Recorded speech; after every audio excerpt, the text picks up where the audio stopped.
আপনার আচরণ নিয়ন্ত্রণ করুন এবং প্রেমময় সুর বজায় রাখুন। ব্যবসায়ীরা কিছু চ্যালেঞ্জের কিন্তু মুখোমুখি এই সময় হবেন।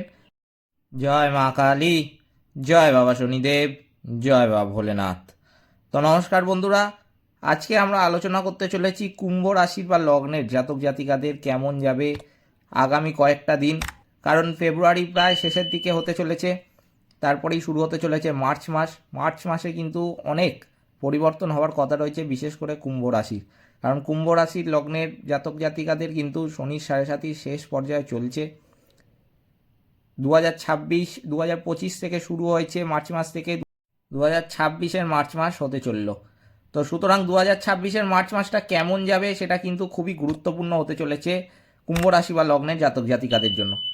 আমি কিন্তু অত্যন্ত ব্যস্ত থাকার কারণে ভিডিওগুলো আমি সঠিক সময় দিয়ে উঠতে পারছি না, তার জন্য আমি কিন্তু প্রথমেই ক্ষমা চেয়ে নিচ্ছি আপনাদের কাছ থেকে। কিন্তু আমাকে অনেকেই বলেছেন যে কুম্ভ রাশি বা লগ্নের জাতক জাতিকাদের কেমন যাবে সেই নিয়ে একটা ডিটেলস ভিডিও যদি আমি বানিয়ে দিই তাহলে খুব ভালো হয়। সেই জন্যই আজকের ভিডিওটা। কি করতে হবে, কি করবেন না, আর কেমন যাবে সব কিছু কিন্তু আলোচনা করতে চলেছি আজকের এই ভিডিওটিতে। তো চলুন ভিডিওটা শুরু করা যাক।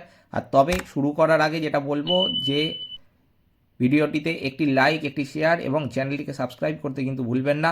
এছাড়াও কমেন্ট বক্সে কিন্তু অবশ্যই জানাবেন জয় মা কালী, মা দক্ষিণা কালী আপনাদের সমস্ত বিপদ ও দুঃখের হাত থেকে রক্ষা করবেন। কুম্ভ রাশি মানেই কিন্তু হচ্ছে শনিদেব, যার অধিপতি। সেই শনিদেবের গুরু কিন্তু হচ্ছেন মা দক্ষিণা কালী। তাই কমেন্টে কিন্তু জয় মা দক্ষিণা কালী লিখতে ভুলবেন না। বাবা শনিদেব কিন্তু প্রসন্ন হতে পারেন তাতে। তো চলুন শুরু করা যাক আজকের ভিডিওটা। কুম্ভ রাশিতে জন্মগ্রহণ জাতক বা জাতিকাদের জন্য যেটা দেখা যাচ্ছে, এই সময়টা উত্থান পতনে ভরে থাকার একটা সম্ভাবনা রয়েছে। মার্চ মাসের শুরুতে কিন্তু সূর্য, মঙ্গল, বুধ, শুক্র আর রাহু এই 5 গ্রহ আপনার রাশিতে বিরাজমান থাকবে। আর পঞ্চমভাবে বসে বক্রী বৃহস্পতির দৃষ্টিও কিন্তু আপনার রাশিতেই হবে। এই প্রকার 6 গ্রহের প্রভাব আপনার রাশিতে হওয়ার কারণে আপনার জন্য এটি গুরুত্বপূর্ণ কিন্তু একটা মাস হতে চলেছে। যেটা আমি প্রথমেই বললাম যে মার্চ মাস কিন্তু একটা গুরুত্বপূর্ণ মাস হতে চলেছে, সেটা কিন্তু আবারও আমি পরিষ্কার করে দিলাম যে কেন এটা গুরুত্বপূর্ণ হতে চলেছে। তো চলুন আরও জানা যাক যে কেন আরও গুরুত্বপূর্ণ হতে চলেছে। শনি আপনার রাশিতে দ্বিতীয় স্থানে কিন্তু থাকবে, যেখানে 2 তারিখ নাগাদ শুক্র প্রথম ভাব থেকে বেরিয়ে যাবে। কেতু সারা মাস ধরে সপ্তমভাবে অবস্থান করবে। আপনার স্বাস্থ্যের বিষয়ে সতর্কতা অবলম্বন করতে হবে, কারণ এই মাসে এই অঞ্চলটি সবচেয়ে বেশি প্রভাবিত কিন্তু হবে। এই মাসটি প্রেমের জন্য ভালো হতে পারে, পারস্পরিক প্রেম বৃদ্ধি পাবে। বিবাহিত ব্যক্তিরা কঠিন সময়ের মুখোমুখি হতে পারেন, সম্ভাব্য দ্বন্দ্ব এবং তর্ক বিতর্কের সম্মুখীন কিন্তু একটা হতে পারেন। কঠোর পরিশ্রম সত্ত্বেও চাকরিজীবীদের কিছু লোকের সাথে তর্ক কিন্তু হতে পারে। তাই জন্য প্রথমেই যেটা বলবো, কিন্তু মৌন থাকার চেষ্টা করবেন। যত কম কথা বলা যায়, যত কম তত কিন্তু আপনার জন্য ভালো। বেশি কথা বলতে যাবেন না, কম যত কথা বলবেন তত ভালো। পারলে ঠাকুরের নাম ধ্যান জপ করতে থাকুন, আপনি কিন্তু বেরিয়ে যেতে পারেন। কিন্তু কথা বেশি বলে ফেলে, যতটা দরকার তার থেকে বেশি যদি কথা বলেন তাহলে কিন্তু আপনার বিপদ। আপনার আচরণ নিয়ন্ত্রণ করুন এবং প্রেমময় সুর বজায় রাখুন। ব্যবসায়ীরা কিছু চ্যালেঞ্জের কিন্তু মুখোমুখি এই সময় হবেন, তাই আপনার বুদ্ধিমত্তা প্রদর্শন করতে হবে। পারিবারিক বিষয়গুলির জন্য এই মাসটি কিন্তু মাঝারি হওয়ার একটা সম্ভাবনা রয়েছে। আর্থিক দৃষ্টিকোণ থেকে দেখলে যেটা দেখা যাচ্ছে যে মাসের শেষার্ধে তুলনামূলকভাবে অনুকূল কিন্তু থাকবে।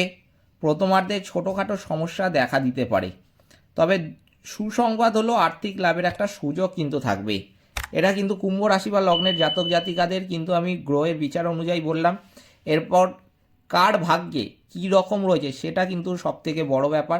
তাই জন্য পারলে একবার আপনারা জন্ম ছক বানিয়ে নিতে পারেন বা জন্মছক দেখে নিতে পারেন। যদি না দেখতে পারেন জানাতে পারেন, বা আপনার আশেপাশে কোনো জ্যোতিষী যদি থাকে তাদের কাছ থেকেও জানতে পারেন যে আপনার কোন জিনিস, মানে কোন গ্রহ কীরকমভাবে রয়েছে, কোথা থেকে কি হবে সেইটা। কারোর দেখুন মঙ্গল ভালো হচ্ছে, কারোর মঙ্গল খারাপ রয়েছে, কারোর বৃহস্পতি ভালো, কারোর বৃহস্পতি খারাপ, কারোর শনি ভালো, কারোর শনি খারাপ। এটা কুম্ভ রাশিরই বলছি। এবার বাদ বাকি 12খানা রাশি আছে, 27খানা নক্ষত্র আছে। কে কোন নক্ষত্রের অধিকারী, নক্ষত্রের জাতক বা জাতিকা, কে কোন গ্রহ নক্ষত্রের মধ্যে রয়েছে সেটা কিন্তু বলা খুব মুশকিল যতক্ষণ না জন্মছক আপনারা যাচাই করবেন বা জন্মছকটা একবার দেখবেন। তাই জন্মছক সবাই তো দেখতে পারেন না, যদি পারেন আমার কাছ থেকেও জানতে পারেন, কিংবা আপনি পারলে আপনার আশেপাশে কোনো জ্যোতিষী, অভিজ্ঞ জ্যোতিষীর দ্বারা সেখানেও কিন্তু একবার যাচাই করে নিতে পারেন। পারলে চেষ্টা করবেন যে যাদের এই সমস্ত পরিশ্রম করে যাচ্ছেন, বিশেষ করে সেই সব মানুষরা পরিশ্রম করে যাচ্ছেন কিন্তু সফলতা দেখতে পাচ্ছেন না, টাকা আসার কথা মুখের সামনে থেকে টাকা বেরিয়ে যাচ্ছে, কাজটা এলো এলো করলাম, আমি সারাক্ষণ খাটলাম, যেই পরিশ্রম কোনো দিন করিনি সেই পরিশ্রমও করলাম, কিন্তু শেষ পর্যায়ে এসে কাজটা হাত থেকে বেরিয়ে গেল। সেই রকম কিছু হলে কিন্তু অবশ্যই আমি বলবো যে গ্রহ নক্ষত্রের ক্ষেত্রে হচ্ছে।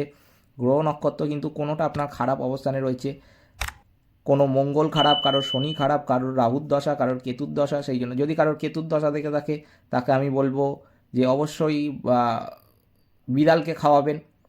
নর্মাল প্রতিকার, একটা বিড়াল আপনাদের আশেপাশে রয়েছে, মা ষষ্ঠীর বাহন, কেতুকে খাওয়াবেন, একদম ডাইরেক্ট কেতুকে খাওয়াচ্ছেন, আপনার কিন্তু অনেক খারাপ দিক কেটে যাবে। আপনার রাহুর খারাপ, আপনি বাজরা খাওয়ান, আপনি ছাদে গিয়ে বা যেখানে হোক দাঁড়িয়ে পায়রাদের বাজরা খাওয়ান, আপনার রাহুর দশা কেটে যাবে।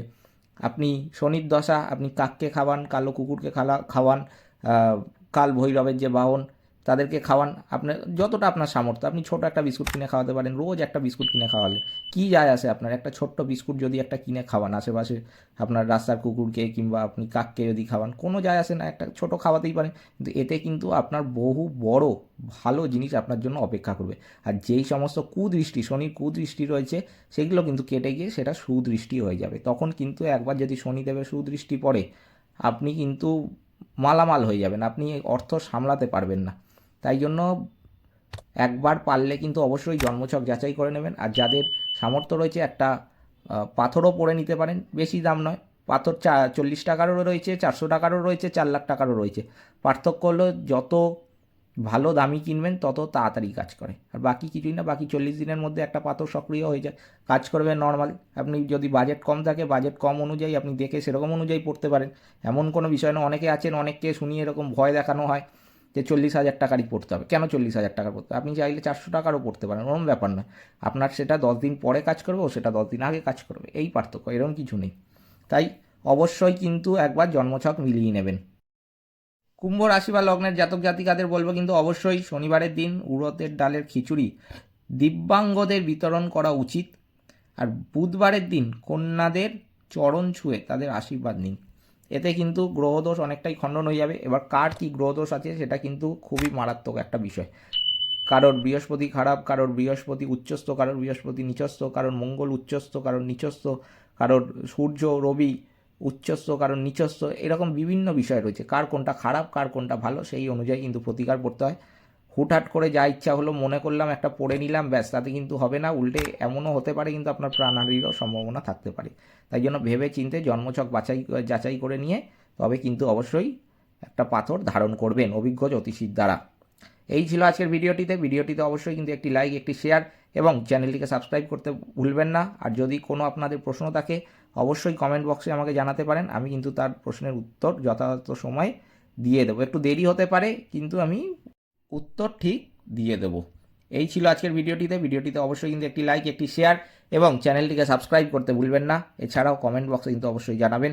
জয় মা কালী, মা দক্ষিণা কালী আপনাদের সমস্ত রকম বিপদ ও দুঃখের হাত থেকে কিন্তু রক্ষা করবেন। সকলে ভালো থাকবেন, সুস্থ থাকবেন, নমস্কার।